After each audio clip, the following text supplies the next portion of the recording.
As a pharmacy student तुमने भी कभी ना कभी ये सोचा होगा कि जब मैं मेडिसिन को बनाऊंगा उस टाइम पे अगर बाहर से कोई इम्प्योरिटी मेरी मेडिसिन के अंदर आ जाए या फिर जो रॉ मटेरियल मैंने यूज़ किया है मेडिसिन को बनाने के लिए उसकी वजह से मेरी मेडिसिन के अंदर इम्प्योरिटी आ जाए तो मैं किस तरह से पता करूँगा।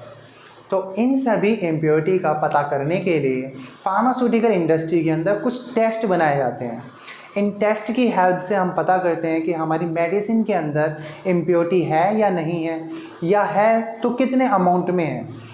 इन्हीं सभी टेस्ट के अंदर एक इम्पॉर्टेंट टेस्ट जो आज हमें पढ़ना है वो है लिमिट टेस्ट। ये टेस्ट बेसिकली हमारे इनऑर्गेनिक इम्प्योरिटीज़ को पता करने के लिए किए जाते हैं। जिसे नहीं पता इनऑर्गेनिक इम्प्योरिटीज़ क्या होती हैं तो इसके कुछ एग्जांपल हैं, जैसे क्लोराइड की इम्प्योरिटी, सल्फेट की इम्प्योरिटी, आयरन की इम्प्योरिटी एंड हैवी मेटल्स की इम्प्योरिटी। ठीक है, ये कुछ एग्जांपल हैं हमारे इनऑर्गेनिक इम्प्योरिटीज़ के। अब बात करें लिमिट टेस्ट की ज़रूरत ही क्यों है, तो लिमिट टेस्ट हमें ये इंश्योर करते हैं कि जो भी हमने प्रोडक्ट बनाया है, जो भी हमने मेडिसिन बनाई है, उसकी सेफ्टी बनी रहे। ठीक है, उसकी एफिकेसी टॉप नॉच हो और जो क्वालिटी है उस मेडिसिन की, उस प्रोडक्ट की, वो सभी बैच में सेम रहे। ठीक है, अब बात करते हैं लिमिट टेस्ट को और डीपली पढ़ने की। तो लिमिट टेस्ट को पढ़ने के लिए हमने दो पार्ट में इसे तोड़ दिया है। पहला है लिमिट एंड टेस्ट। ठीक है, तो सबसे पहले देखते हैं टेस्ट। तो टेस्ट को हम इवैल्यूएशन भी बोलते हैं और फार्मास्यूटिकल इंडस्ट्री के अंदर ये तीन तरह के टेस्ट होते हैं ब्रॉडली। तो सबसे पहले आते हैं हमारे क्वालिटेटिव टेस्ट, देन उसके बाद में आते हैं quantitative test and then semi quantitative test. Qualitative test हमारे ऐसे टेस्ट होते हैं जो हमें बताते हैं किसी सैंपल के अंदर इम्प्योरिटी प्रेजेंट है या नहीं है। ठीक है, उसी के बेस पे हमें ये बताते हैं कि हमारा सैंपल पास हुआ या फेल हुआ। इसके बाद में आते हैं क्वांटिटेटिव टेस्ट। क्वांटिटेटिव टेस्ट हमें बताते हैं एक सैंपल के अंदर कितने अमाउंट में इम्प्योरिटी है। तो ये हमें बताएंगे कि एक सैंपल के अंदर एक्स अमाउंट में इम्प्योरिटी है। ठीक है, इसके बाद में हमारे आते हैं सेमी क्वांटिटेटिव टेस्ट। तो सेमी क्वांटिटेटिव टेस्ट ऐसे टेस्ट होते हैं जो हमें बताते हैं एक रेंज से ज़्यादा है इम्प्योरिटी या एक रेंज से कम है इम्प्योरिटी। ठीक है, तो ये कुछ हमारे जो ब्रॉडली यूज़ होते हैं फार्मास्यूटिकल इंडस्ट्री के अंदर टेस्ट, उनके बारे में था। अब देखते हैं लिमिट के बारे में। तो लिमिट के नाम से ही हमें पता चल रहा है कि वैल्यू या फिर रेंज। ठीक है, तो ये जो रेंज होती है ये आती कहाँ से है, तो हमारी काफ़ी सारी बुक्स हैं, फार्माकोपिया, यूएसपी, बीपी और भी बहुत सारी बुक्स हैं जिनके अकॉर्डिंग कोई भी मेडिसिन बनाई जाती है। उनके अंदर ही हमें कुछ स्टैंडर्ड्स दिए जाते हैं कि इतने अमाउंट में इम्प्योरिटीज़ को हम एक्सेप्ट करेंगे। ठीक है, अगर इससे ज़्यादा है तो वो जो सैंपल होगा वो फेल हो जाएगा। ठीक है, तो इन बुक के अंदर हमें बताया जाता है कि कितनी फिक्स्ड एक्सेप्टेबल इम्प्योरिटी की रेंज है। ठीक है, इसके बाद में हम देखते हैं लिमिट टेस्ट की डेफिनेशन को। तो लिमिट टेस्ट की डेफिनेशन कुछ इस तरह से है, limit test is a qualitative और semi quantitative analysis performed to identify and control small amount of specific impurities in pharmaceutical substance. Qualitative and semi quantitative तुम्हें पता चल गया होगा। तो लिमिट टेस्ट हमारी क्वालिटेटिव टेस्ट होते हैं जो हमें सिर्फ ये बताते हैं कि इस सैंपल के अंदर ये इम्प्योरिटी प्रेजेंट है या नहीं है, या फिर सेमी क्वांटिटेटिव होते हैं जो हमें ये बताते हैं कि इस सैंपल के अंदर इस रेंज से ज़्यादा है इम्प्योरिटी या इस रेंज से कम है इम्प्योरिटी। ठीक है, और ये आइडेंटिफाई करते हैं कौन सी इम्प्योरिटी प्रेजेंट है और कुछ स्मॉल अमाउंट में ये कंट्रोल करने में भी हेल्प करते हैं स्पेसिफिक इम्प्योरिटीज़ को। उसके बाद में ये जो टेस्ट होते हैं ये हमें कभी नहीं बताते कि कितनी कंसंट्रेशन में इम्प्योरिटी प्रेजेंट है। ठीक है, वो तो हमें यहाँ से भी पता चल रहा है। क्वालिटेटिव और सेमी क्वांटिटेटिव कभी भी ये नहीं बताते कि कितनी कंसंट्रेशन में हमें इम्प्योरिटीज़ दे रखी हैं एक सैंपल के अंदर। ठीक है, अब इसके बाद में हम बात करते हैं क्या मेथड्स होते हैं इम्प्योरिटी जो लिमिट टेस्ट हैं उनको परफॉर्म करने के लिए। तो बेसिकली दो तरीके के मेथड्स होते हैं लिमिट टेस्ट को परफॉर्म करने के लिए। सबसे पहला आता है ट्रेडिशनल टेक्निक्स। ट्रेडिशनल टेक्निक्स के अंदर हम टाइट्रेशंस करते हैं किसी भी इम्प्योरिटीज़ को पता करने के लिए। विजुअल कलर कंपैरिजन, यानी कि हम कोई एक सैंपल लेंगे, उसके अंदर कुछ रिएक्शंस कराएंगे जिसकी वजह से कलर चेंज होगा।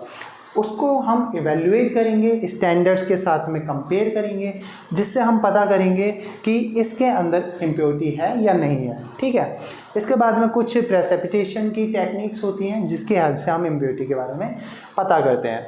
देन जो सेकंड मेथड है इंस्ट्रूमेंटल टेक्निक्स, ये हमारे सिलेबस में नहीं है, ठीक है, लेकिन उसके बाद में भी तुम्हारी क्यूरियोसिटी के लिए मैंने इसे लिख दिया है। तो इंस्ट्रूमेंटल टेक्निक्स के अंदर हमारी एटॉमिक एब्जॉर्प्शन स्पेक्ट्रोस्कोपी आ जाती है और यूवी विजिबल स्पेक्ट्रोस्कोपी आ जाती है। ठीक है, तो ये मेथड्स होते हैं हमारी लिमिट टेस्ट को करने के।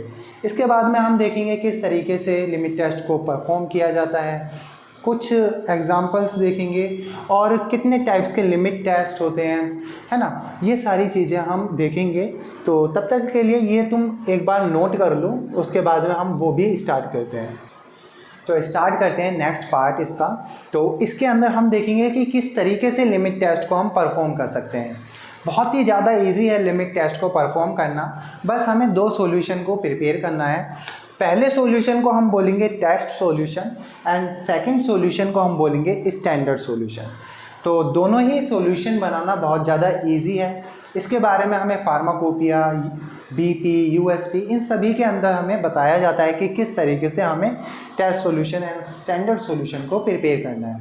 तो सबसे पहले हम सीखते हैं स्टैंडर्ड सॉल्यूशन को हमें किस तरीके से बनाना है। तो इसके लिए हमने एक टेस्ट ट्यूब ले ली, ठीक है, इसके अंदर हम सॉल्यूशन बनाने के लिए एक साल्ट डालेंगे और ये साल्ट स्पेसिफिक होगा, है ना, और उसके बाद में हम वाटर डालेंगे और नॉन अमाउंट में हम इसके अंदर इम्प्योरिटी भी डालेंगे। ठीक है, नॉन अमाउंट में इम्प्योरिटी हम इसलिए डालते हैं क्योंकि हमें जिसका टेस्ट करना है उसकी इम्प्योरिटी के बारे में पता होना चाहिए कि कितनी इम्प्योरिटी स्टैंडर्ड के अंदर टॉलरेटेबल है। ठीक है, और उसके बाद में नॉन अमाउंट में हम इसके अंदर रिएजेंट डालेंगे जो भी हमें बताए गए हैं।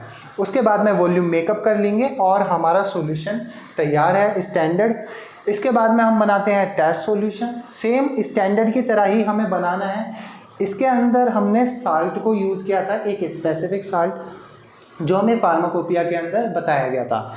इसके अंदर हम वो सैंपल डालेंगे जो हमें टेस्ट करना है। ठीक है, बस यही चेंज है। बाकी हम इसके अंदर इम्प्योरिटी को भी नहीं डालेंगे क्योंकि इम्प्योरिटी हमारे उस सैंपल के अंदर अपने आप ही आ जाएगी। ठीक है, बाकी सारे रिएजेंट वगैरह सेम रहेंगे। जब ये सॉल्यूशन हमारा प्रिपेयर हो जाएगा उसके बाद में जब रिएजेंट वगैरह हमने डाल लिए उसके बाद में हम कंपेयर करेंगे कुछ टाइम के बाद। तो हमने दोनों सॉल्यूशन को जब हमें कंपेयर करना है तो हम साइड बाय साइड रखेंगे अपना test solution and standard solution. दोनों सॉल्यूशन को जब हम साइड में रखेंगे एक साथ, तो अगर हमारे सॉल्यूशन जो टेस्ट सॉल्यूशन है उसका कलर स्टैंडर्ड सॉल्यूशन से कम है तो हमारा सॉल्यूशन पास हो जाएगा, टेस्ट सॉल्यूशन या सैंपल पास हो जाएगा। और अगर हमारा कलर इससे ज़्यादा है स्टैंडर्ड से तो हमारा टेस्ट फेल हो जाएगा। ठीक है, बेसिकली यही चीज़ें होती हैं हमारे हर लिमिट टेस्ट के अंदर। तो अब हम देखते हैं कौन कौन से टाइप होते हैं लिमिट टेस्ट के जो हमें पढ़ने हैं। तो सबसे पहले आता है लिमिट टेस्ट फॉर क्लोराइड, काफ़ी इजी है। ऐसे ही हमारे limit test for sulphate, iron, heavy metals के टेस्ट है। ठीक है, बस थोड़ा बहुत चेंज होगा इनके अंदर, रिएजेंट के अंदर चेंज होता है, ठीक है, और वॉल्यूम वगैरह के अंदर चेंज होता है। उसके बाद में बाकी सभी चीज़ें इसके अंदर सेम रहती है, थोड़ा बहुत हैवी मेटल्स के अंदर एपरेटस चेंज हो जाते हैं। ठीक है, वो हम ये सारी चीज़ें देख लेंगे। इसके बाद में फिर हमारे आते हैं मॉडिफाइड लिमिट टेस्ट, ये कुछ जो कलर सब्सटेंस होते हैं उनके लिए किए जाते हैं।